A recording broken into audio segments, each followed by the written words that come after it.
Samantala dahil din sa inaasahang pagdagsa ng mga pasahero sa Batangas Port ngayong Miyerkules Santo, tumaas ang pamasahe sa ilang mga biyahe roon patungong Puerto Galera at Calapan Oriental, Mindoro. Kaugnay niyan, may ulat si Jamie Santos. Jamie? Yes, dagsa na ang mga magkakaibigan at pamilyang dumating dito sa Batangas Port at karamihan sa kanila sa Puerto Galera ang punta. Dahil may tuturing ng peak season ngayon, ang ilang pamasahe rito nagtaas na ng halos 50 pesos. Ang ticket na two-way from Batangas to Puerto Galera aabot na sa 500 pesos ang pasahe. Di pa kasama dyan ang terminal fee na 30 pesos. 10 pesos lang naman daw ang itinaas ng pamasahe sa mga biyaheng Calapan. Pero ang ibang shipping companies, regular price pa rin ang binibentang ticket.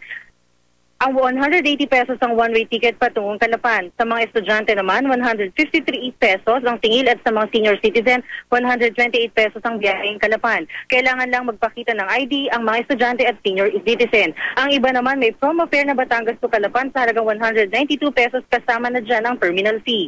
Patuloy pa rin ang mahigpit na seguridad na pinatutupad sa pantalan para tiyaking ligtas at payapa ang kanilang biyahe.